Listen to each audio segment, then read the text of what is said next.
بسم اللہ الرحمن الرحیم۔ السلام علیکم۔ لقد خلقنا الانسان فی احسن تقویم۔ ہم نے انسان کو بہترین صورت میں پیدا کیا اور خوبصورت پیدا کیا ہے۔ خودی کو کر بلند اتنا، ہر تقدیر سے پہلے خدا بندے سے خود پوچھے، بتا تیری رضا کیا ہے۔ تو دوستو آج کی ویڈیو میں ہم اپنے خیالات کا اظہار، کبھی کبھی ہم اپنی زندگی کے معاملات سے ہٹ کر ایک ایسی دنیا میں گم ہو جاتے ہیں جہاں صرف خیالوں کا بسیرا ہوتا ہے۔ یہ خیالات ہمیں نہ جانے کہاں سے کہاں لے جاتے ہیں۔ کبھی یہ ہمیں ماضی کی پرانی یادوں میں کھینچ لے جاتے ہیں تو کبھی مستقبل کے اندیشوں میں۔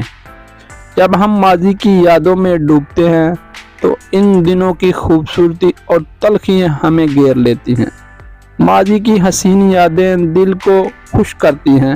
وہ لمحے یاد آتے ہیں جب ہم نے کسی کے ساتھ اچھا وقت گزارا ہوتا ہے اور ہم اسے مسکراہٹ کے ساتھ یاد کرتے ہیں، مگر جب کوئی تلخ لمحہ، کسی کا درد ہمارے دل میں چھپ جاتا ہے تو وہ ہمیں افسردہ کر دیتا ہے۔ ہم سوچتے ہیں کہ شاید کچھ فیصلے غلط تھے، کچھ تعلقات کا انجام مختلف ہو سکتا تھا، اور یہ خیالات ہمارے دل کو اداسی کے سمندر میں دھکیل دیتے ہیں۔ آنکھوں سے نہ سہی مگر دل سے ایک غمگین آنسو بہہ نکلتا ہے جسے شاید کوئی اور محسوس نہیں کر پاتا۔ ہم مستقبل کی جانب دیکھتے ہیں تو ایک عجیب سی بے چینی اور خوف کا احساس پیدا ہوتا ہے۔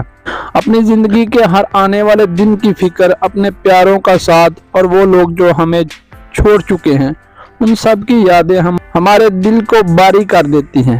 ہم انہیں یاد کر کے رونے لگتے ہیں اور یہ لمحے ہمیں اندر سے توڑ دیتے ہیں، مگر یہ خیالات ہمیں زندگی جینے کے طریقے اور سلیقے بھی سکھاتے ہیں۔ یہ خیالات ہمیں ہماری زندگی کے مشکل وقت میں ایک امید کی کرن بھی دکھاتے ہیں۔ بعض اوقات یہ خیالات ہی ہمیں آگے بڑھنے کا حوصلہ دیتے ہیں، ورنہ شاید ہم مشکل وقت کے بوجھ تلے دب جاتے۔ زندگی کے ان اتراؤ چڑھاؤ میں ہمیں یہی خیالات ہی ہمیں جوڑتے اور سنوارتے ہیں، اور ہمیں یہ سکھاتے ہیں کہ ہر غم اور ہر خوشی ایک سبق ہے جو ہمیں مزید مضبوط بناتا ہے۔ دوستو یہ تھا میرا آج کا ٹاپک۔ امید کرتا ہوں آپ کو پسند آیا ہوگا۔ ویڈیو کو لائک ضرور کیا کریں۔ ملتے ہیں نیکسٹ ویڈیو میں، تب تک کے لیے ہنسیں، مسکرائیں، خوشیاں بانٹیں، خوشیاں سمیٹیں۔ یہی زندگی جینے کا اصول ہے اور یہی زندگی گزارنے کا دستور ہے۔ ملتے ہیں نیکسٹ ٹاپک میں، تب تک اپنے پیاروں کا خاص خیال رکھیں۔ لائف ایک بار ملتی ہے، انجوائے کریں، بار بار آپ نے اس دنیا میں نہیں آنا۔ سکھانا ہوگا ہر طرح کے حالات میں خود کو جینے کا سلیقہ۔ یہ دنیا اتنی سیدھی نہیں ہے کہ ہر کسی کو جینے دے، ہر کسی کو آگے بڑھنے دے۔ تو دوستو جاتے ہوئے ایک بار نبی پاک صلی اللہ علیہ وآلہ وسلم پر درود شریف بھیجتے جائیں اور آگے بڑھ جائیں۔ اللہ حافظ۔ ملتے ہیں نیکسٹ ٹاپک میں ایک اچھی سوچ، اچھے انداز اور ایک اچھے ٹاپک کے ساتھ۔ اللہ حافظ۔